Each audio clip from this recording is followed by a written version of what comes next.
പത്തനംതിട്ടയിൽ ദളിത് പെൺകുട്ടിയെ പീഡിപ്പിച്ച കേസിൽ പ്രതികൾക്ക് കുരുക്ക് മുറുകുന്നു. ഇരയായ 18-കാരിയുടെ രഹസ്യമൊഴി രേഖപ്പെടുത്തി. അടൂർ 1-ാം ക്ലാസ് മജിസ്ട്രേറ്റ് കോടതിയിലാണ് മൊഴി രേഖപ്പെടുത്തിയത്. അതിനിടെ കേസിൽ ഒരു പ്രതിയെ കൂടി പോലീസ് അറസ്റ്റ് ചെയ്തിട്ടുണ്ട്. ഇതോടെ അറസ്റ്റിലായവരുടെ എണ്ണം 44ആയി. പത്തനംതിട്ട, പന്തളം, മലയാലപ്പുഴ, ഇലവന്തിട്ട തുടങ്ങിയ സ്റ്റേഷനുകളിൽ 30 കേസുകൾ ഇതുവരെയും രജിസ്റ്റർ ചെയ്തു. വിദേശത്തുള്ള പ്രതികൾക്കായി അന്വേഷണം ഊർജിതമാണ്.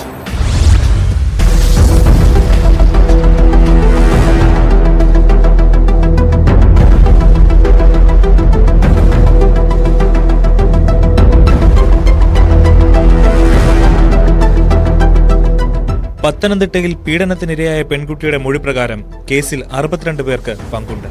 എന്നാൽ 58 പേർക്കെതിരായ തെളിവുകളാണ് അന്വേഷണ സംഘത്തിന് ഇതുവരെ ലഭിച്ചിരിക്കുന്നത്.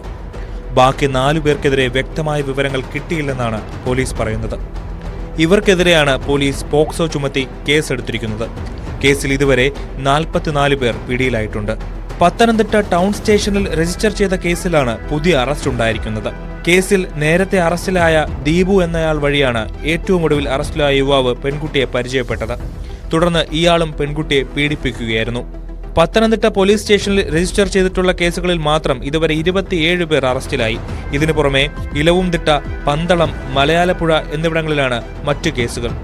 കേസിൽ കൂടുതൽ അറസ്റ്റ് ഉണ്ടാകുമെന്നാണ് പോലീസ് നൽകുന്ന സൂചന.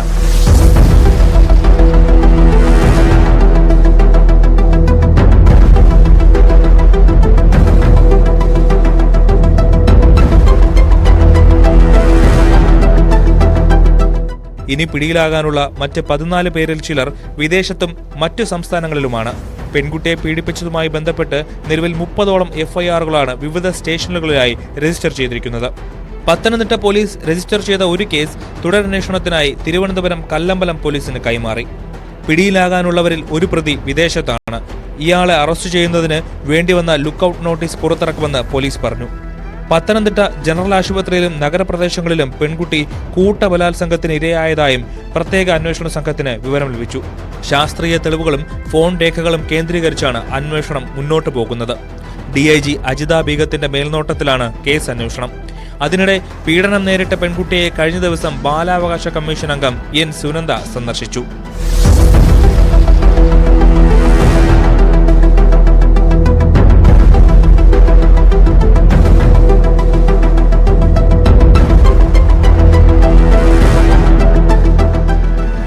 ന്യൂസ് 18 പത്തനംതിട്ട.